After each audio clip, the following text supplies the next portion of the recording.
Learn, experiment, achieve, and take off. We're anthropologists and social scientists who put leaders under the microscope. We are your eyes and ears to dig up the most valuable insights for success to help make you and your business better. We give you the tools to lead your future and help build leaders we all want to look up to.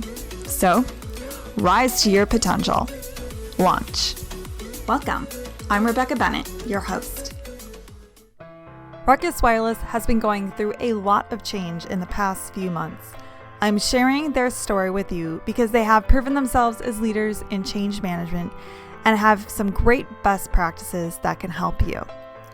They are the company that is pursuing smart cities. That is, cities that are wirelessly connected to a network that allows them to automate and become more efficient, such as smart lighting, smart traffic and parking systems, public safety, and air quality. But because the concept of smart cities is so intriguing and utilizes technology on the cutting edge, it also makes Ruckus Wireless an extremely sought-after company. Ruckus Wireless has undergone several acquisitions in a short period of time and ultimately got bought out by Aris. In these moments of change, there has been a tremendous amount of learning. And as industries pivot and change in this digital revolution, many companies will find themselves in a similar situation.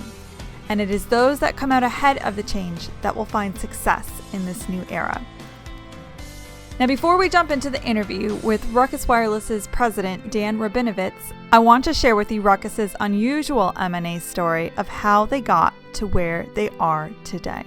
Because it not only reflects the constant state of change that companies are finding themselves in, particularly those in a consolidating industry, but it is a testament to how strong a company can be when their survival is at stake. Ruckus was a publicly held company on the New York Stock Exchange that went through a series of acquisitions. What did they have that everyone wanted? They had an enterprise-class Wi-Fi solution that was well recognized in the industry. Brocade Communications is an enterprise networking company that did not have a wireless asset in their portfolio, and thus approached Ruckus with a buyout offer. The strategy was to combine their two services and technologies into a more comprehensive offering. The deal closed in May of 2016. Then Broadcom, a foreign semiconductor company, came along and bought Brocade 6 months later as a part of a vertical integration strategy. However, the funny thing about this acquisition was that Broadcom only bought Brocade for their network storage system. The semiconductor chips that they originally were selling to Ruckus and Brocade were the same chips they were selling to Ruckus's and Brocade's competitors, and thus were essentially buying their own customers. In order to keep Ruckus and the part of Brocade that bought chips as customers, Broadcom had to put them up for sale on the open market. Another way one can think about this is, let's say the Broadcom family were buying a house, the Brocade house. But in order to get the house, the furniture and all the house's contents has to come with it. But Broadcom doesn't need the stuff inside, so they buy the house anyway and then turn around and sell the furniture. And lying on the couch that was for sale was a dog, orphaned and looking for a new home. And that dog was Ruckus, Ruckus Wireless's logo. And here's Ruckus Wireless's president, Dan Rabinovitsj, to take us back to that vulnerable moment when Ruckus the dog was looking for a new home. So we were only, in Brocade, we were there less than 6 months. And basically at that particular day, we knew that we were going to go and be part of another company. Gotcha. We didn't know how that was going to look because at that particular time, there was just 100% uncertainty. So, and the reason why, Broadcom could not keep us or other parts of Brocade was because we are direct competitors to their other customers. So think about this as like if Walgreens bought a pharmaceutical company, the pharmaceutical company is in the supply chain to Walgreens. That's kind of what happened. Broadcom is a semiconductor company, so they sell the chips that go into our products. They sell those same chips to our competitors. In the case of the storage area networking business, they wanted to do a vertical integration of that. So they just wanted to bring that in as a system business and keep it. And but they had to sell everything else. So it was a very strange situation. I would say remarkable in a lot of ways, but in particular because a big chunk of what was left of Brocade, including Ruckus, would now go into the open market to be sold. There was an announcement that put us into a state of complete uncertainty. We didn't know who we were going to be owned by. We didn't even know, theoretically, we could have just been toast Sure. at that point in time. The reason why we were fairly certain that we would not just disappear is because we were a profitable, growing business with a scarce asset. So we had a lot of conviction around the strength of the business, the competitiveness and the strength of the products. So I actually did not have a single day of doubt that we would find a new home. Our business was in a really good spot. So we were sure we were going to land somewhere. The question was where, and how that whole thing went down was very interesting. And how did that go down? We went through the process of selling the Ruckus business, and we were doing that in parallel with the other groups in Brocade that were also selling because of this Broadcom acquisition of Brocade. So that was very interesting because at some point we were trying to sell all of the assets together, which would have basically kept a lot of synergy with the sales organization, etc. But at the end, we ended up selling the pieces off individually, and that's when Eris made the winning bid to buy the Ruckus business, and that was announced in February of 2017. Now, the interesting thing is, from February of 2017 until December of 2017, it's hard for me to actually say that, but December 1st is when we officially closed the Eris acquisition.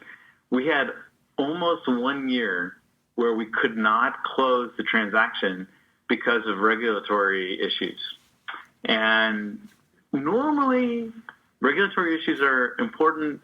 You need to clear, for example, antitrust concerns. So the Federal Trade Commission is going to review transactions of a certain size and complexity, and they'll say, yes, you're creating a monopoly. We're not going to, approve this deal, or no, you're fine. You can go ahead.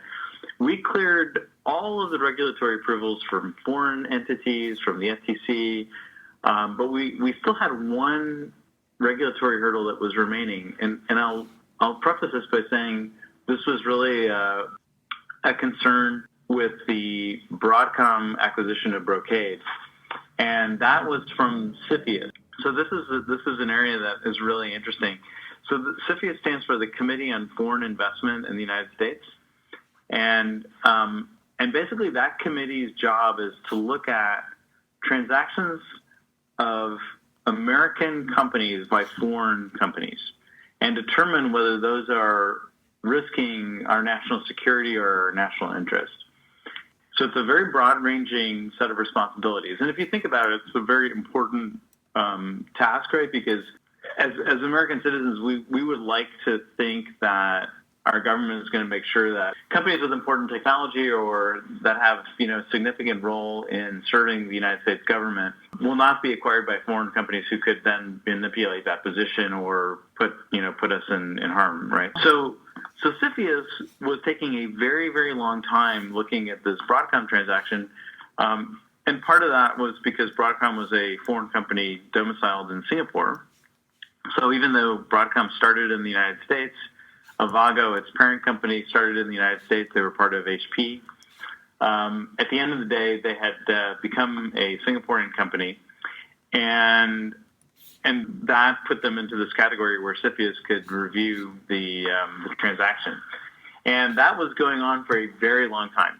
And that puts a lot of stress on people, right? Because first of all, we've gone through the acquisition of Brocade in May of 2016.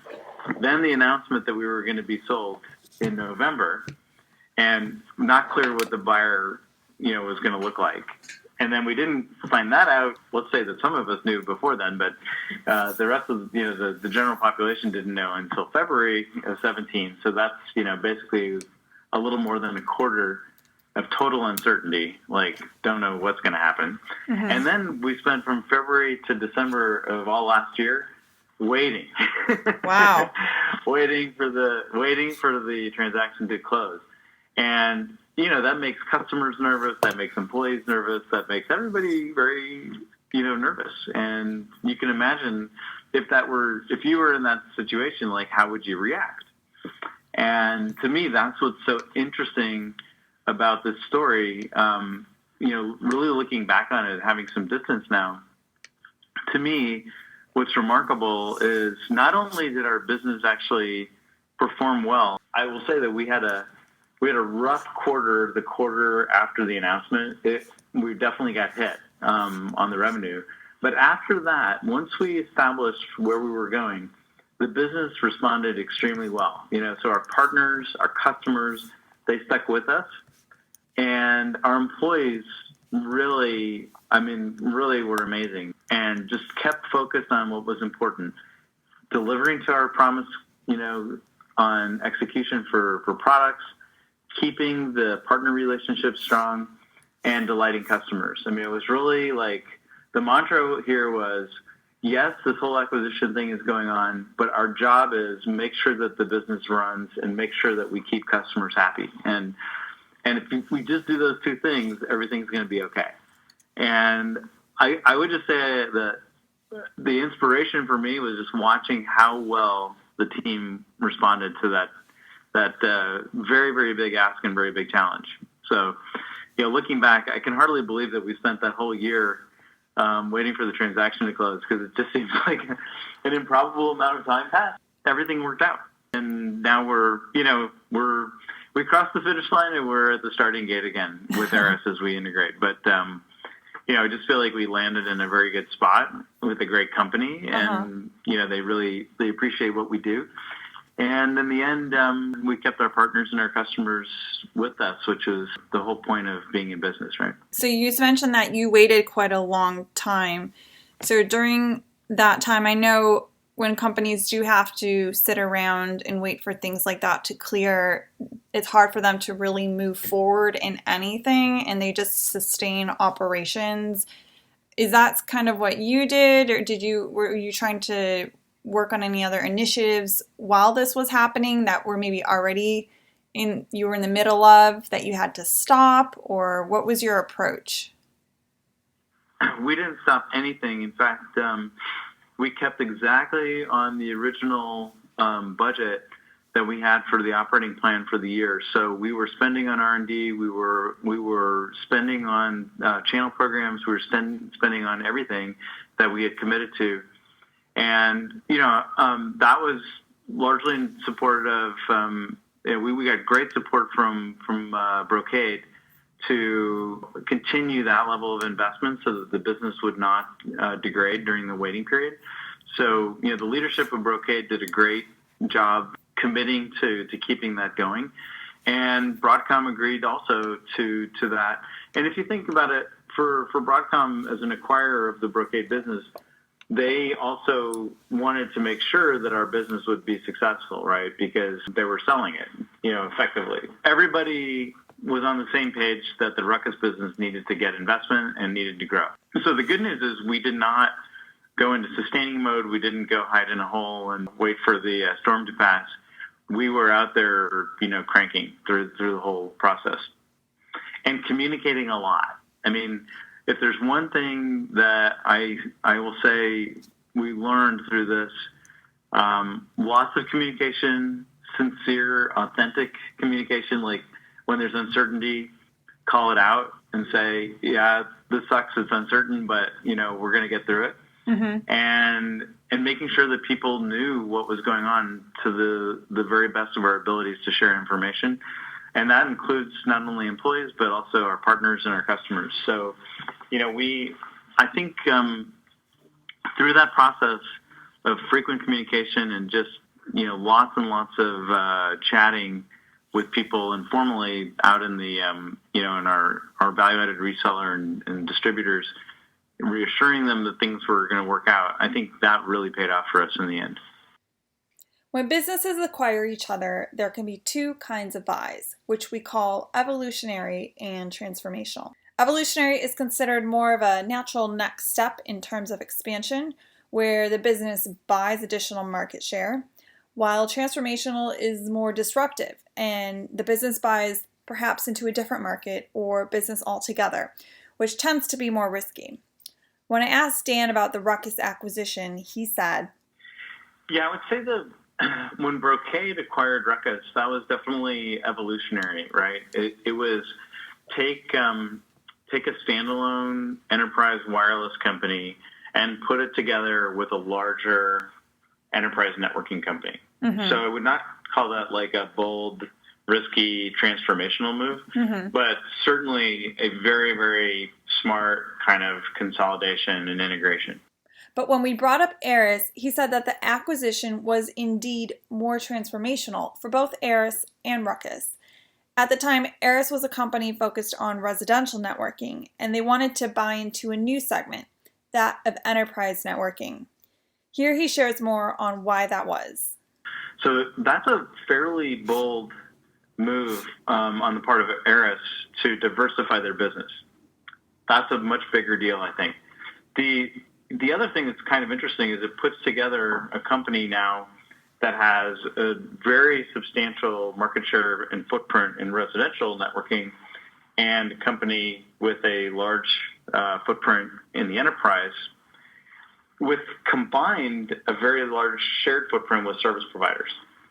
That's a pretty different thing. That doesn't exist in the market today. So it kind of opens up opportunities for us that we wouldn't have had before. Because now, for example, we can start to say, we can start taking advantages of a lot of innovation that's happening in the residential market in the enterprise space. So examples of that are things like voice control and command. So I'm thinking of things like Google Voice and Alexa. That's really taking off in the home market, but we believe that the same kind of capability will come into the enterprise. By taking advantage of things going on in both of these markets, Aris together with Ruckus now has the ability to leverage those trends in a combined way with much bigger scale. So it's pretty interesting. Yeah, that's really fascinating. Have you seen any other kind of acquisitions in your industry where companies like you have been expanding out into those other markets? Have you seen similar mergers or mergers by your competitors that you're being wary of, keeping an eye on? Well, I would say the Wi-Fi space in general has been, there has been a lot of consolidation, particularly for companies that were subscale and not profitable. So there were, several of our much, much smaller competitors were acquired in the past 4 or 5 years. And those have largely been consolidated inside of larger networking companies. But not too many examples of success there, to be honest. A lot of them were already quite troubled businesses. And so when they got integrated, they were already, I would say, not doing spectacularly well. And so they had a struggle. I've not seen anything like this before. I think the Aris-Ruckus tie-up is really a different kind of animal. It sounds like you guys are kind of an early mover in this particular market. What do you see as your next hurdles over the next few years in terms of competition or technology challenges? The Wi-Fi market is pretty well established and it's still growing.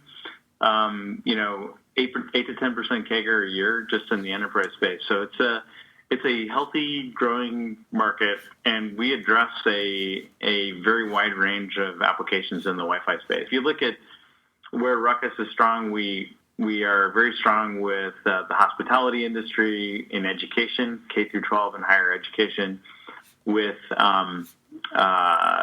multi-dwelling units, service providers. So we have a kind of, a large number of vertical markets that we go after. So it's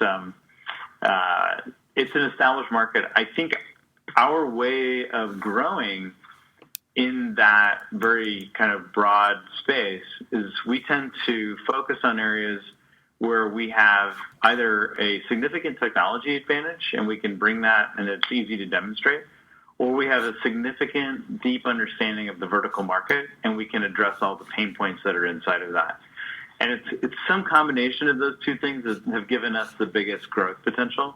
So as we move into new vertical markets, we tend to spend a lot of time figuring out what do customers care about, what do they need, what do they wake up worrying about, and then we go solve those issues. And we do that with some combination of our unique technology and also, from a business perspective, how do we create an offer that's compelling and really attractive to customers?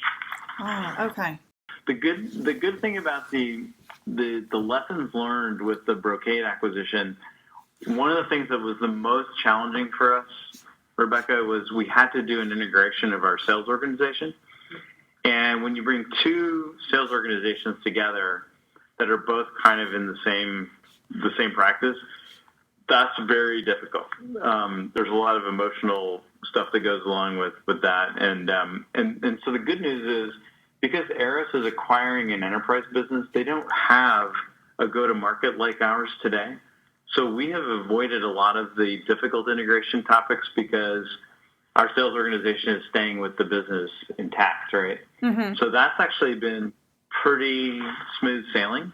Where we are doing integration is around the service providers because, we both have a large footprint there. But that's a relatively smaller number of people. And we're doing that in a very, let's say, thoughtful and methodical way so that we're just being really careful not to break stuff as we go along. Other than that, the visual challenge, the visual changes that are kind of most obvious is we changed the name of Ruckus to Ruckus Networks, mm-hmm. which kind of acknowledged the fact that we have a much bigger portfolio since we integrated our Wi-Fi business with the switching business from Brocade. And we changed the logo very subtly. In fact, it's interesting how many people notice and don't notice, but we have a barking black lab as our mascot and as part of our logo. And when we became part of Eris and we changed the brand to Ruckus Networks, an Eris company, we gave the dog an actual proper tail that he could wag. And we also, actually it could be a she. We haven't, I don't know if we've actually determined whether Ruckus could, yeah. So it's, but he or she can wag the tail now. And we also took the leash off. Oh. Which is very symbolic of now we can run free. Nice. So those are kind of I think those are the most obvious changes to people looking from the outside. And now let's take a break and hear about one of our sponsors. To run your business day in and day out, you need to have energy, stamina, and mental strength. Studies show that people who are more physically active are more productive and have more energy. CityFit LA is a Los Angeles training boutique that offers personalized outdoor training for busy professionals and business owners. When they do well and operate at their best, their business does well too. It's no secret that successful people tend to work out. Their trainers use techniques from fitness coaching to apply to other areas of your life. So during recoveries, they help you get the rest of your life in order. Come out of your workout sessions invigorated and on top of the world, ready to go hard again on your business. Add an active lifestyle into your formula for success by visiting cityfitla.com and try your first session today. And now back to the episode. As you guys kind of pivot and turn this big ship, what parts do you or have you been organizing the actual change process, and what parts do you kind of see as places where you can just go with the flow and kind of see what happens? Oh, yeah, that's a good question.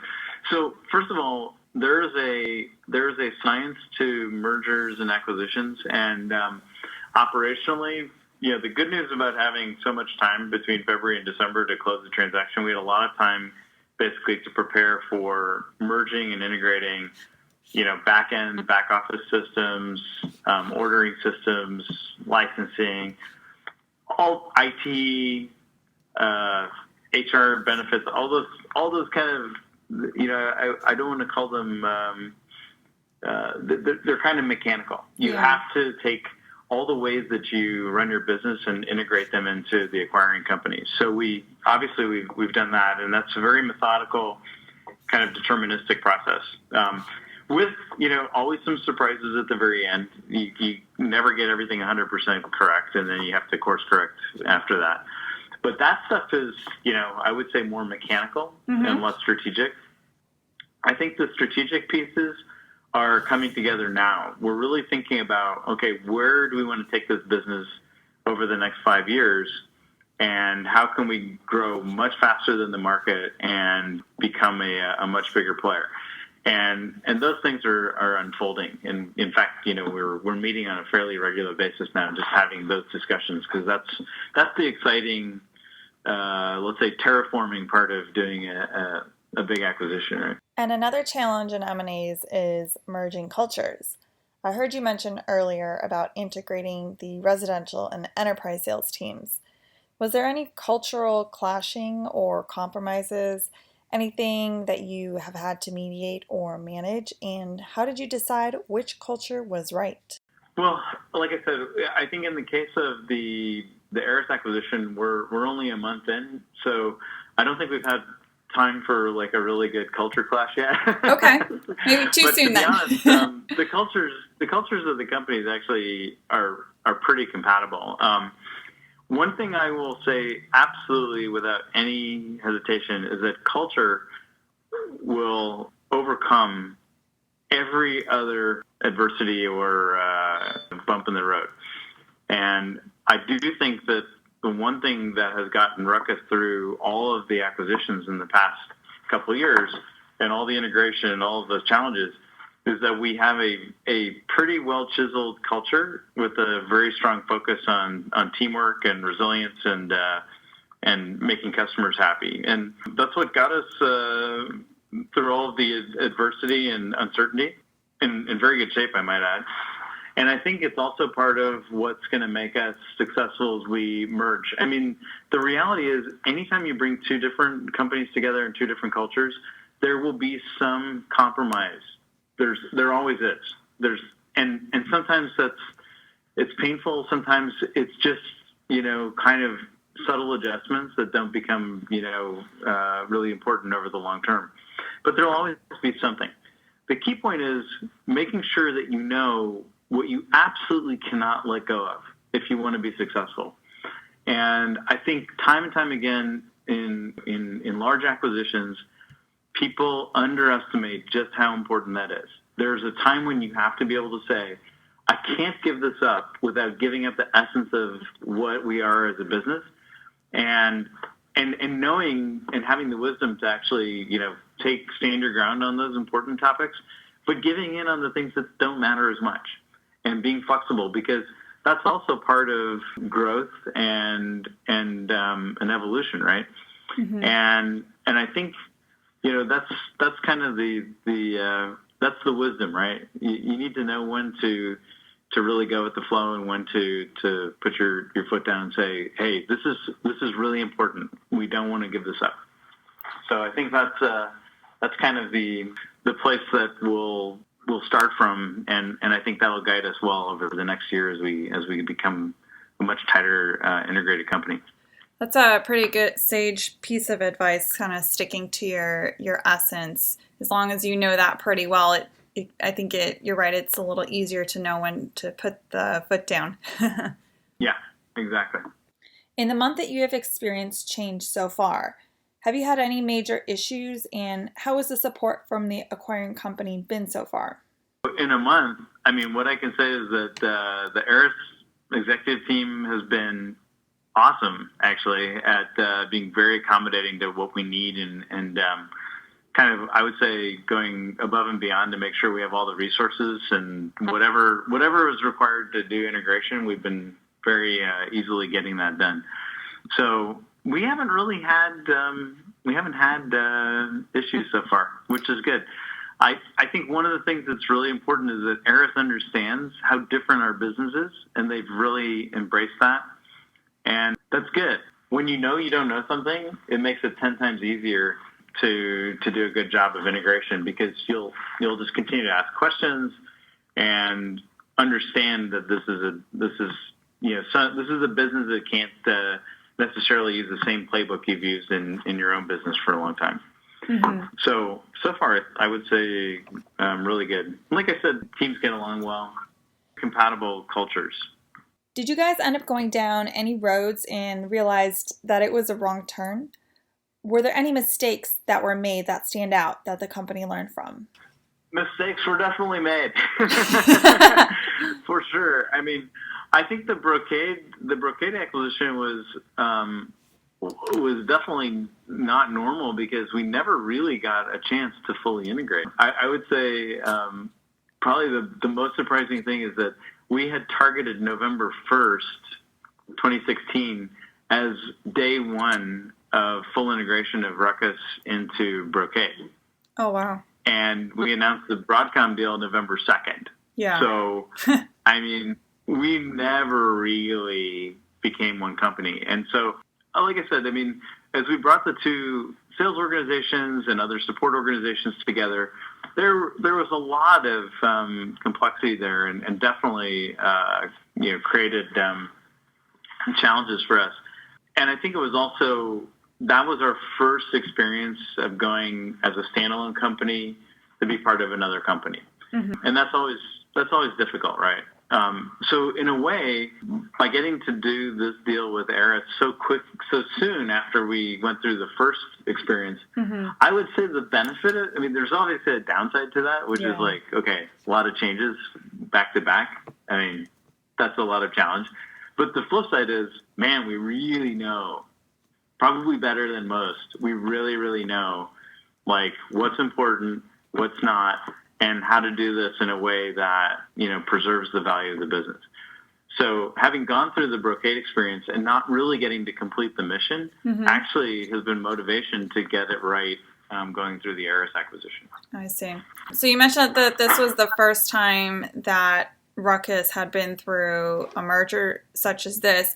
Have you personally in your career been through a change like this before, a merger or acquisition? Yeah, I've been through a lot. And how would you compare this one? I've been acquired multiple times. I've also done quite a few. I've led quite a few acquisitions on behalf of other companies. So, yeah, I've done a lot of M&A. I'll just put it that way. Okay. And I've never ever experienced anything like the last one. The last year and a half. 2 years has been very, I would say, unusual. Uh-huh. This is borderline exotic. It's exotic now.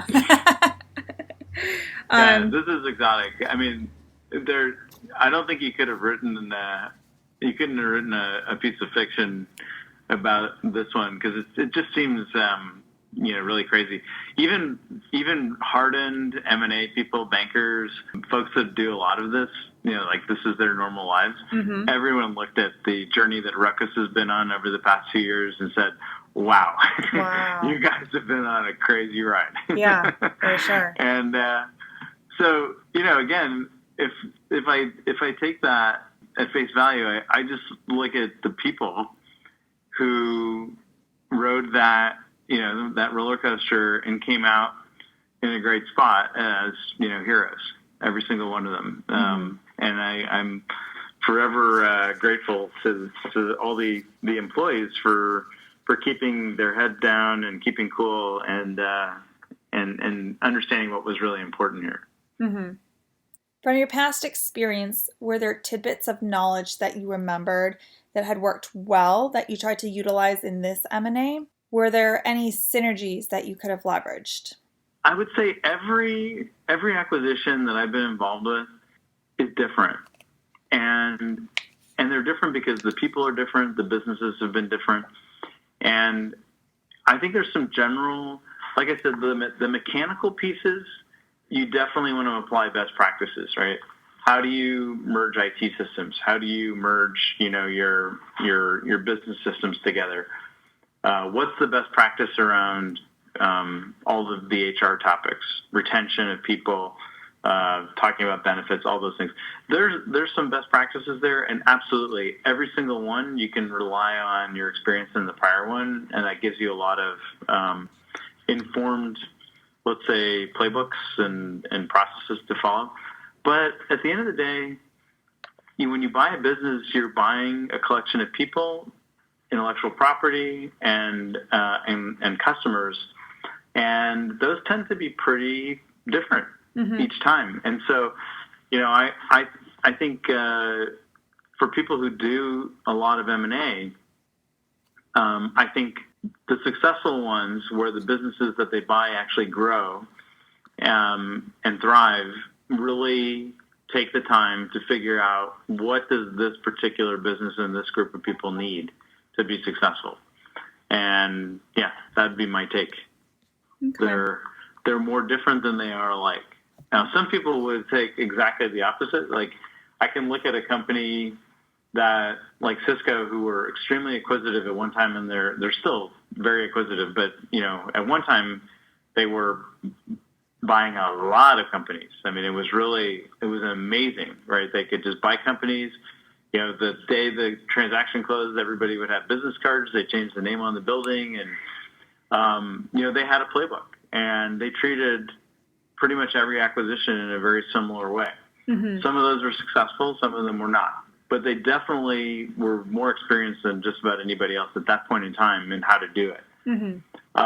I would still argue, even for a company like that who does a lot of M&A, at the end, if you look back and you say which ones, which of these actually fulfilled their promise, it's the ones where management spent a lot of time working with the acquired team and nurtured and nursed and focused on the success of that business uniquely. So I think that's my take anyway on that. And what kind of resources do you use to continue learning and become more of an expert at change management? Well, I would say that this is kind of like sports. The best way to stay fresh is work out all the time. Sure.